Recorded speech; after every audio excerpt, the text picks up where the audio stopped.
Assalamualaikum dan salam sejahtera untuk kita semua.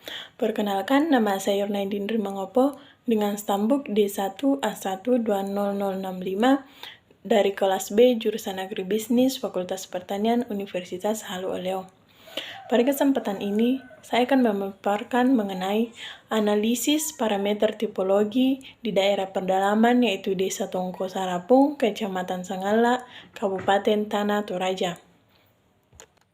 Yang pertama, fisik hamparan wilayah, yaitu hutan dan pegunungan. Wilayah pegunungan yang subur sangat cocok untuk bercocok tanam. Dikembangkan dengan cara bercocok tanam yang baik, agar kita bisa mendapatkan hasil yang baik.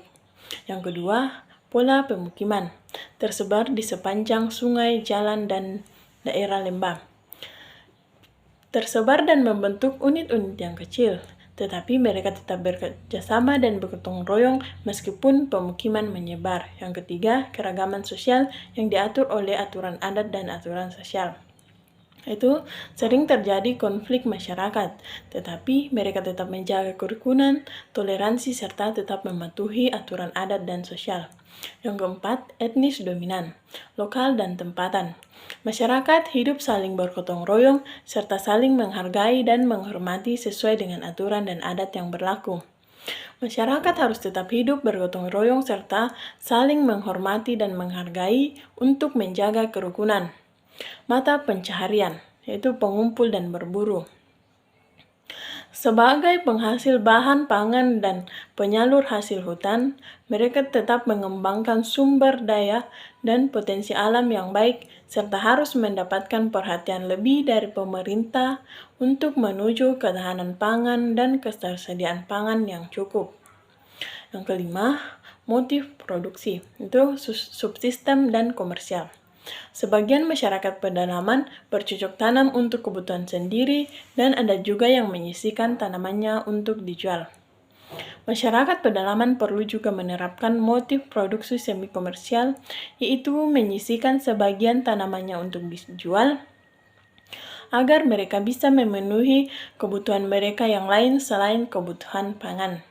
Selanjutnya, aksesibilitas sungai dan jalan, yaitu masih kurangnya pembangunan di daerah sungai yang menghubungkan daerah pemukiman dan masih banyak jalan yang belum diaspal. Perlu pembangunan jembatan di daerah sungai yang menghubungkan daerah pemukiman agar mudah diakses masyarakat, serta perlu dilakukan pengaspalan jalan raya. Selanjutnya, ketergantungan terhadap sumber daya alam. Kehidupan masyarakat pedalaman sangat menggantungkan hidupnya pada hasil sumber daya alam. Pemerintah perlu mengupayakan agar dilakukan juga pengiriman kebutuhan modern ke daerah pedalaman yang bisa dimanfaatkan masyarakat apabila hasil sumber daya alam yang dikelola masyarakat menurun. Selanjutnya, kelembagaan atau organisasi. Masih adanya masyarakat yang melanggar aturan atau hukum adat yang telah dibuat oleh para tetua dan harus ditaati dari generasi ke generasi selanjutnya.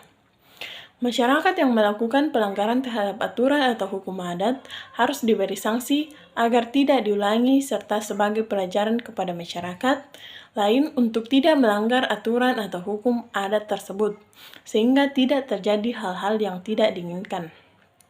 Selanjutnya, kondisi lingkungan. Masih kurangnya kesadaran masyarakat dalam memelihara lingkungan, seperti masih membuang sampah pada sungai atau masih membuang sampah sembarangan. Pemerintah perlu melakukan penyuluhan kepada masyarakat pedalaman tentang apa yang ditimbulkan apabila kita tidak memelihara lingkungan selain kotor, maka juga akan menimbulkan sakit penyakit. Yang selanjutnya, ancaman dan mitigasi bencana. Masih sering terjadi banjir sehingga menyebabkan pula terjadinya tanah longsor.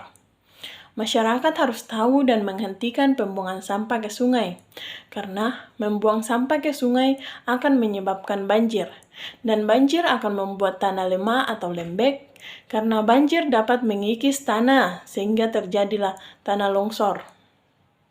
Demikianlah hasil analisis tipologi parameter saya. Sekian dan terima kasih.